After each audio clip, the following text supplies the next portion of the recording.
आप देख रहे हैं बेधड़क खबरें।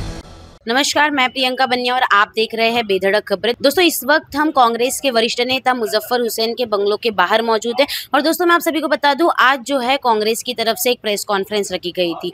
कल ही जो है परिवहन मंत्री प्रताप सरनाईक द्वारा काशी गांव के बीएसयूपी बिल्डिंग को लेकर एक दौरा किया गया।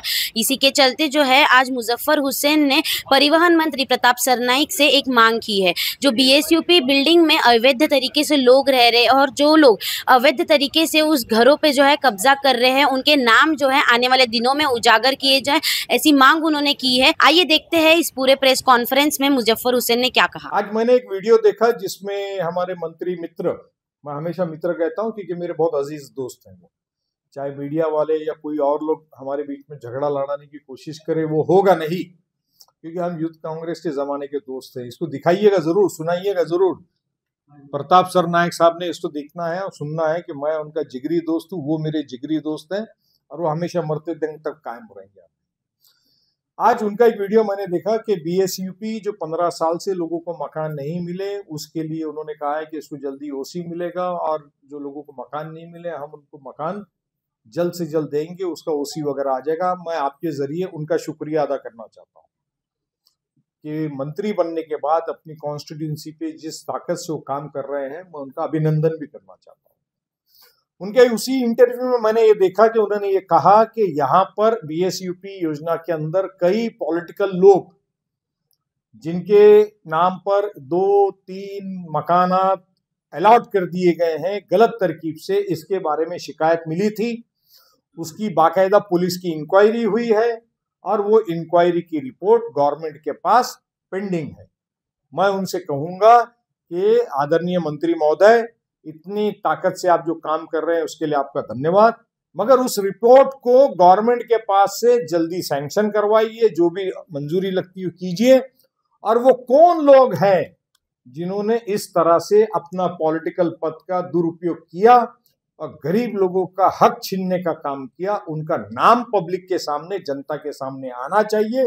ये आपको काम साथ में, जैसे ही आप मकान की चाबियां दोगे उसके साथ में आप इनका नाम भी उजागर कीजिए।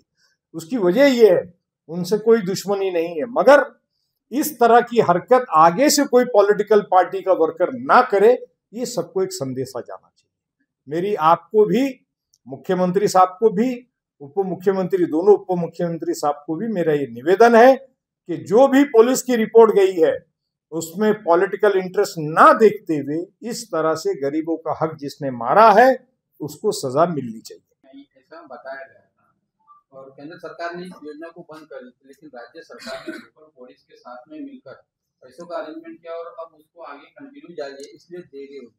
तो पिछले 4 टर्म से वहां से प्रताप सरनाईक चुनकर आ रहे हैं, क्या ये उनका फेलियर है, ऐसा कहा जा सकता है?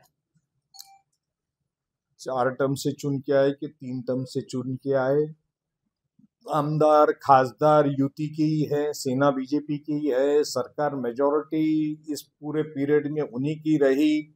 मुझे इसमें कोई पॉलिटिकल इंटरेस्ट नहीं है, किसका दोष है किसका दोष नहीं है।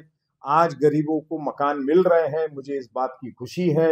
मेरी सिर्फ ये विनती है कि इसमें जो कुछ भी उथापथल हुई है, गलत चीजें हुई है, वो पब्लिक के सामने आना चाहिए और सरकार के प्रतिनिधियों ने ना कि सिर्फ नारियल फोड़ने में इंटरेस्ट रखना चाहिए, बल्कि काम को डिलीवर करने में इंटरेस्ट रखना चाहिए।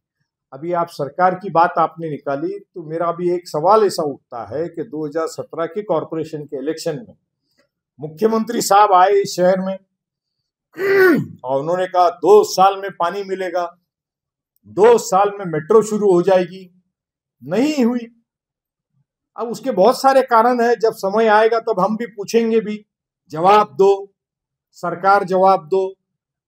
तो लेकिन इसका ये मायना नहीं होता है कि हम रोज उठ करके उसके ऊपर किसी पे ब्लेम लगाएं। सरकार चलाना, प्रशासन चलाना, ठीक है, कहीं ना कहीं 19-20 होता है, डिले होता है, फंडिंग नहीं आती है, मगर जहां दोषी लोग हैं, गलत काम किया जाता है या उस मेट्रो के काम को जो लोग रोक रहे हैं या रुकवाने का काम किया जा रहा है, या किसी का वेस्टेड इंटरेस्ट है, या पानी की योजना को रुकवाया जा रहा है, वहां पर किसी का वेस्टेड इंटरेस्ट है, कि सूर्या डैम के ऊपर पावर सप्लाई नहीं है, लाइन डाल दी गई है, पावर सप्लाई नहीं है, तो गवर्नमेंट दोषी है, क्या एमएसईबी दोषी है, क्या फंडिंग के दोषी है, ये सारे मुद्दे टाइम से हम निकालेंगे। धन्यवाद। दोस्तों, जैसे कि आपने देखा, कांग्रेस के वरिष्ठ नेता मुजफ्फर हुसैन ने परिवहन मंत्री प्रताप सरनाईक से बीएसयूपी में जो बोगस लाभार्थी है उनके नाम उजागर करने की मांग की है। अब आने वाले दिनों में देखने वाली बात ये होगी, क्या परिवहन मंत्री प्रताप सरनाईक बीएसयूपी बिल्डिंग के जो बोगस लाभार्थी हैं उनके नाम उजागर करेंगे या नहीं, ये तो आने वाले दिनों में पता चलेगा। इस पूरी विषय से आपको क्या लगता है, हमें जरूर कमेंट करके बताइए और देखते रहिए बेधड़क खबरें। मैं प्रियंका बनिया, कैमरा पर्सन रफीक खान के साथ।